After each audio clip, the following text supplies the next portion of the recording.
Welcome back to my channel Megha mathematics 99। तो आज हम लोग क्वेश्चन नंबर 12 से बात करेंगे। क्वेश्चन नंबर 11 तक हमने बात कर ली थी। क्वेश्चन नंबर 11 दिया हुआ है cos inverse 1/2 plus 2 sine inverse 1/2 का मान बताओ। तो हम सेम टू सेम वही जैसे पुराना हम लोग बात कर रहे थे। तो कॉस इनवर्स दिया हुआ है तो कॉस इनवर्स की मुख्य मान शाखा का परिसर इधर लिख लेते हैं, 0 से होता है पाई तक। साइन इनवर्स की मुख्य मान शाखा का परिसर होता है, साइन इनवर्स की मुख्यमान शाखा का परिसर जो होता है -π/2 से लेकर π/2 तक होता है। ठीक, π/2। अब यहाँ पर देखें कॉस इनवर्स, तो कॉस इनवर्स लिखा है तो कॉस इनवर्स हम लोग लिख देते हैं।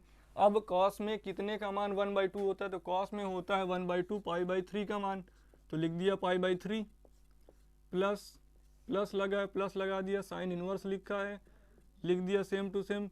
1/2 लिखा है, 1/2 लिखा है। साइन में ये कितने का मान होता है, ये 1/2 साइन में होता है 30 का मान, मतलब π/6 का मान। तो यहाँ पर हम लिख देते हैं साइन π/6। ठीक, अब ये कॉस से कॉस कब खत्म होता है, जो ये थीटा है वो उसके परिसर में बिलोंग करे। तो जो π/3 है 0 और 180 के बीच में आता है। तो हम यहाँ से क्या कर सकते हैं, कॉस से कॉस कैंसिल कर सकते हैं, लिख सकते हैं π/3 + 2 इंटू, देखो साइन से साइन कब खत्म होगा, जब ये π/6 जो है उसके परिसर में बिलोंग करे साइन के। तो साइन के परिसर में बिलोंग कर रहा है -π/2 और π/2 के बीच में ही तो आता है π/6। तो हम यहाँ से लिख सकते हैं π/6।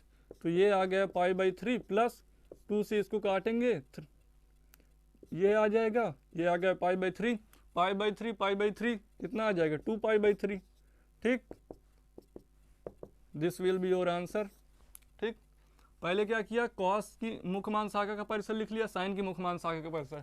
फिर देखा हमने कॉस में ये कितने का मान होता है, साइन में कितने का मान होता है, मान लिख दिया। फिर उसके बाद ये तभी कॉस से कॉस खत्म होता है, साइन इनवर्स तभी खत्म होता है जब ये थीटा है उसके परिसर में बिलोंग करे। देखा तो थीटा जो था उसके परिसर में बिलोंग कर रहा था, तो हमने यहाँ से साइन खत्म कर दिया, कॉस से कॉस π/3 2 इंटू π/6 आया। बस दोनों को सॉल्व कर लिया, π/3 आंसर आ गया। Pause the video, note it down. देखते हैं नेक्स्ट क्वेश्चन। अब क्वेश्चन नंबर 13 की, क्वेश्चन नंबर 13 दिया साइन इनवर्स x बराबर y का मान बताओ। तो हमने जितने भी अभी तक क्वेश्चन सॉल्व किए हैं उसमें क्या देखते थे, जो ये y है हमारा वो कहाँ बिलोंग करता था, उसकी मुख्य मान शाखा में बिलोंग करता था ना। तो साइन की मुख्य मान शाखा का परिसर -π/2 और π/2 के बीच में होता है। साइन की मुख्य मान शाखा का परिसर -π/2 से π/2 के बीच में, और इन दोनों को भी शामिल किया जाता है। मतलब क्या, जो यदि हम थीटा देखें तो जो हमारा थीटा होता था वो π/2 से लेकर π/2 तक तो होता था, लेकिन उसमें बराबर का चिन्ह भी लगा होता था। बराबर का चिन्ह क्या दर्शाता है यहाँ पर, कि इन दोनों को भी शामिल करना है। यहाँ पर बड़ा ब्रैकेट क्या दर्शाता है कि -90 और 90 को भी शामिल करना है। अगर बड़ा ब्रैकेट लगा है तब यहाँ पर हम बराबर का चिन्ह लगा सकते हैं। देखो यहाँ पर 0 और पाई तो साइन इनवर्स की मुख्य मान शाखा का परिसर होता ही नहीं, ये गलत हो गया।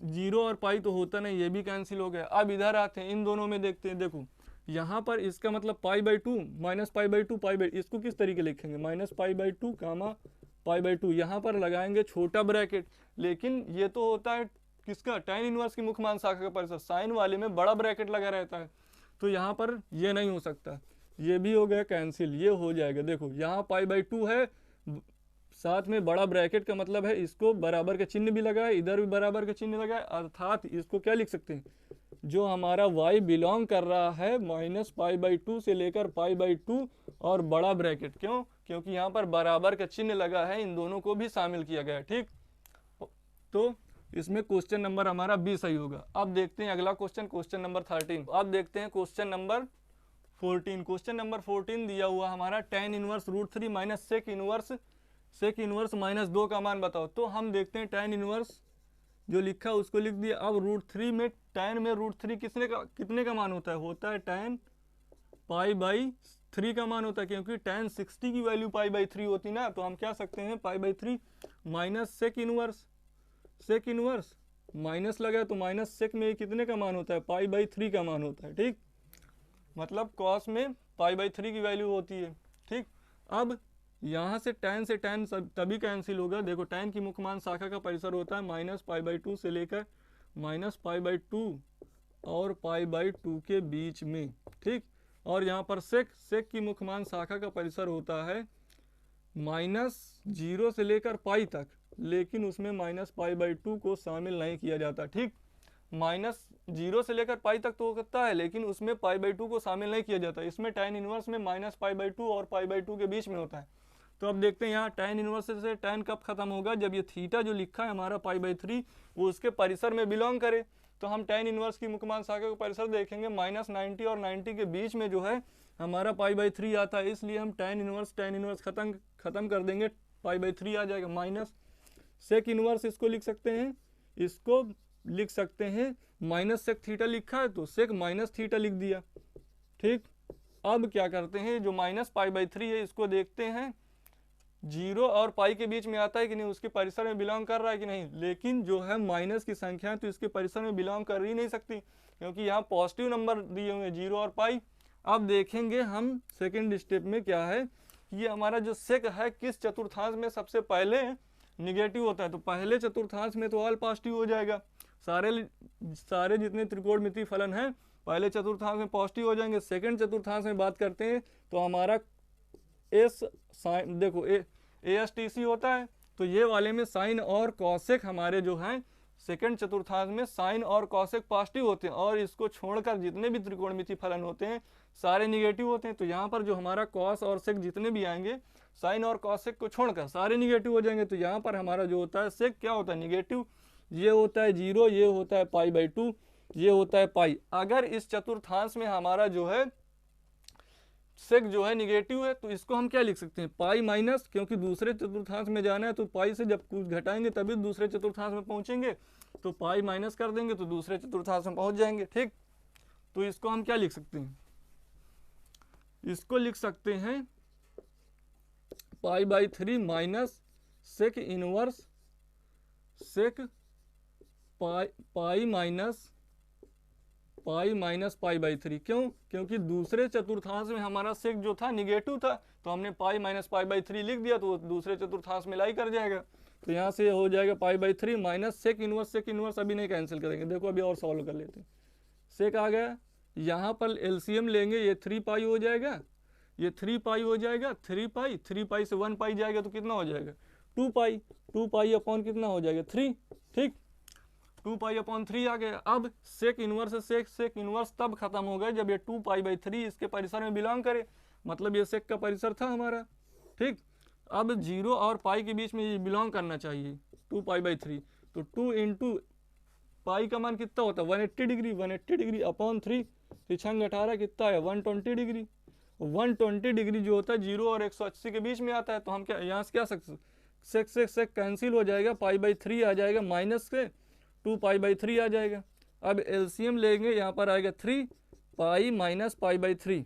ठीक, पाई माइनस 2 पाई, यहाँ हो जाएगा पाई माइनस 2 पाई, तो हमारा फाइनल आंसर आया माइनस का π/3। This will be your answer. ठीक, तो एक बार और समझ लेते हैं, tan इनवर्स √3 था, माइनस सेक इनवर्स -2 था, तो इसका हमको मान बताना। तो सबसे पहले हम tan इनवर्स फलन दिया था सेक इनवर्स, तो हमने उसका अलग एक किनारे उसकी मुख्यमान शाखा का परिसर लिख लिया। ठीक, मुख्यमान शाखा का परिसर लिखने के बाद हमने देखा कि ये tan में कितने का मान होता है, तो π/3 का -2 कितने का मान होता है, तो π/3। ठीक, अब हमने इसको यहाँ से tan तब कैंसिल किया जब ये थीटा जो है हमारा परिसर में उसके बिलोंग कर रहा था, तो हमने देखा कि वो थीटा जो π/3 उसके परिसर में बिलोंग कर रहा। अब यहाँ पर देखा माइनस सेक थीटा, तो इसको लिख सकते हैं सेक माइनस थीटा, तो सेक माइनस π/3 लिख दिया। अब पाई माइनस π/3 लिखा, क्यों लिखा पाई माइनस π/3, क्योंकि जो हमारा सेक होता है दूसरे चतुर्थांश में निगेटिव होता है, इसलिए हमने पाई माइनस π/3 कर दिया। ठीक, यहाँ से इसका एलसीएम लिया तो यहाँ हो जाए 3 पाई से 1 पाई गया, 2π/3 हो गया। अब सेक से सेक तभी कैंसिल हो गया जब ये थीटा इसके सेक के परिसर में बिलोंग करे, तो हमने देखा जो 2π/3 है वो उसका मान कितना निकल के आया था 120 डिग्री, और 120 डिग्री जो है 0 और 180 डिग्री के बीच में आता है। तो हम क्या कह सकते हैं π/3 माइनस, यहाँ सेक से सेक कैंसिल कर दिया, 2π/3 आ गया। अब इसका एलसीएम ले लिया, हमारा आंसर फाइनल निकल के आया -π/3। This will be your answer. ठीक, pause the video, note it down. तो मिलते हैं नेक्स्ट वीडियो में, तब तक के लिए सभी को धन्यवाद, और चैनल को लाइक शेयर सब्सक्राइब करना ना भूलें, और जो भी क्वेश्चन ना समझ में आए कमेंट करके कमेंट बॉक्स में जरूर